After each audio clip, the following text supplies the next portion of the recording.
les 65 ans, les 70 ans et plus pourraient être confinés un peu plus longtemps que le reste de la population. Il y a un petit vent de révolte qui souffle et on crie à la discrimination. Et c'est sans doute un petit peu normal. Cette décision semble injuste pour beaucoup, puisque les aînés ont autant le droit de sortir, de se changer les idées, de marcher, de respirer. Donc il ne me revient pas bien sûr de donner mon avis sur la nécessité d'un tel prolongement. D'ailleurs, la décision n'est pas encore prise. Mais ce mini-débat m'a fait penser au psaume 89 où il est question de ces âges de la vie. On parle des 70, des 80 ans et plus. C'est un beau psaume, le psaume 89, un peu déconcertant. Il fait froid dans le dos au début, car il est question de châtiment, de colère de la part d'un Dieu qui fulmine devant les fautes des hommes. Pourtant, au cœur de cette prière, il y a une question qui vient nous donner la clé d'interprétation des Écritures, justement quand Dieu est décrit comme un peu un père fouettard. C'est le verset suivant. « Qui comprendra la force de ta colère ?» dit le psalmiste. « Qui peut t'adorer dans tes fureurs ?» Il y a donc quelque chose à comprendre lorsqu'on dépasse l'apparence de la lettre. Il y a donc quelque chose à comprendre de ces mots, force, colère et même fureur, châtiment.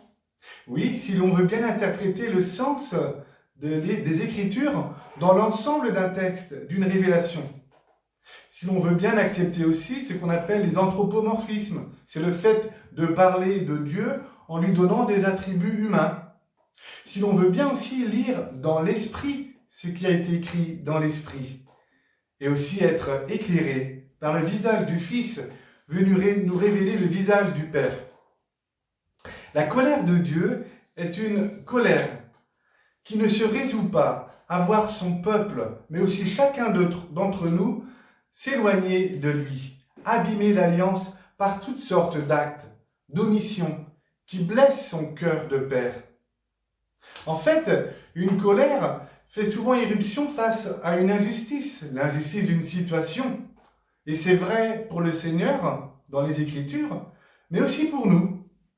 Ainsi, la colère en soi n'est pas mauvaise, à condition qu'elle ne déborde pas jusqu'à maudire, insulter, voire brutaliser son prochain. Au fond, l'objet de la colère de Dieu, c'est le mal, qui continue de faire mal. Et Dieu ne peut pas garder son calme. Dieu se soucie de nous, car il connaît le nombre de nos cheveux, rappelez-vous. Son amour est infini et puissant, et que voulez-vous, ça déborde parfois. Mais surtout, c'est sa miséricorde qui déborde. Ainsi oui, on peut adorer Dieu dans sa fureur, comme le suggère le psaume. Dans un deuxième temps, arrêtons-nous sur ce qui concerne les années, le temps qui passe, et au fond sur la relation que l'homme doit garder et cultiver avec ce Dieu Père, son Créateur, car tout vient de là. Que de beaux enseignements à méditer dans les versets du psaume. Je vous en livre quelques-uns. Avant que naissent les montagnes, que tu enfantes la terre et le monde, de toujours à toujours, toi tu es Dieu. Tu fais retourner l'homme à la poussière, tu as dit, retournez, fils d'Adam. À tes yeux, 1000 ans sont comme hier, c'est un jour qui s'en va, 1 heure dans la nuit. Un peu plus loin. Le nombre de nos années 70, 80 pour les plus vigoureux. Leur plus grand nombre n'est que peine et misère, elles s'enfuient, nous nous envolons. Voilà de beaux versets qui parlent de notre humanité aujourd'hui. Devant cette révélation, on peut éprouver notre contingence et même ressentir un malaise, car pour beaucoup d'entre nous, on n'aime pas trop penser à la fin qui viendra. Et puis ce psalmiste, il nous fait penser à Coëlette ou l'Ecclésiaste qui se lamente au soir de sa vie. Rappelez-vous, vanité des vanités, tout est vanité. Il s'arrête sur cet aspect passager et éphémère de l'existence, comme s'il se disait « tout ça finira, donc faut-il que ça commence ?» Heureusement, le psalmiste et nous avec lui crions vers Dieu, car Dieu n'a pas fait l'homme pour la mort. C'est ce que Jésus rappellera dans une discussion sur le mariage avec les pharisiens dans l'Évangile selon saint Luc. Rappelez-vous, il dit « Dieu n'est pas le Dieu des morts, mais le Dieu des vivants. Tous, en effet, vivent pour lui. » Avec la fête de Pâques, nous proclamons d'ailleurs que Jésus n'a pas été retenu par la mort qu'il a vaincue, attestant que nous sommes faits pour la vie, et la vie avec un grand V, la vie éternelle qui a commencé dès ici-bas. Aussi, nous voilà invités à faire nôtre cette demande. De 7 à 70, 80, 97 ans et plus. Et cette requête est la suivante. Apprends-nous, Seigneur, apprends-nous la vraie mesure de nos jours, que nos cœurs pénètrent la sagesse. Oui, quel que soit notre âge, comment mesurons-nous nos jours? Quelle est notre grille de lecture de ce temps qui passe? Et en ce temps de confinement, quel est cet essentiel? C'est essentiel que certains se promettent bien de ne pas oublier quand tout sera fini. En effet, pour certains, le confinement génère une sorte de ralenti de la vie, comme un ralenti d'image dans un film qui nous fait voir des détails oubliés ou insoupçonnés, ou en sous-peser l'importance. L'essentiel est peut-être à discerner dans ce ralenti. Qu'en pensez-vous? Pour les croyants, les mots de Jésus dans cet évangile selon saint Luc, tous en effet vivent pour lui, stimulent leur foi et leur espérance.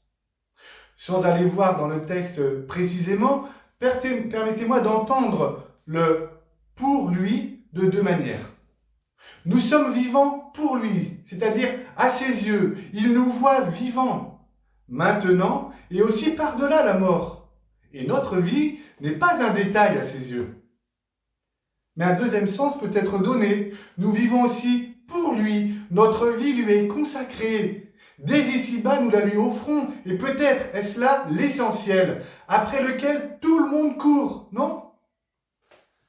Le psaume, quant à lui, amorce une réponse.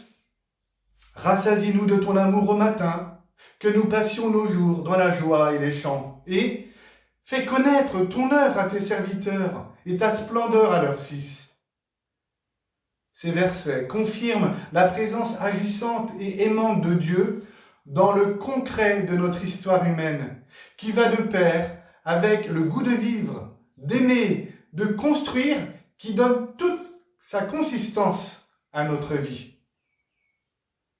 Enfin, le dernier verset.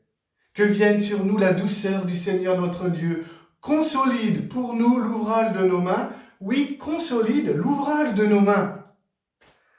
Comme aimait à le rappeler notre ancien évêque, Monseigneur Jeanne, sachons offrir, oui, l'ouvrage de nos mains, mais aussi nos mains vides.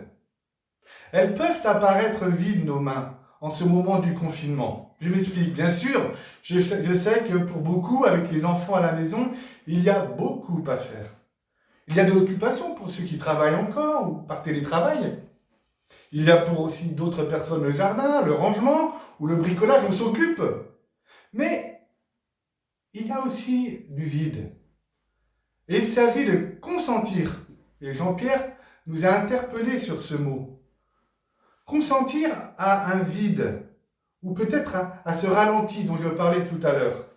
Ce vide n'est pas rien, car c'est nous-mêmes, ce sont des vivants qui l'offrent. C'est moi, c'est vous, et nous l'offrons avec amour et confiance. Et nous croyons que Dieu créateur, Dieu qui a ressuscité Jésus d'entre les morts, en fera jaillir une fécondité insoupçonnée. Soyons dans la confiance, courage à tous.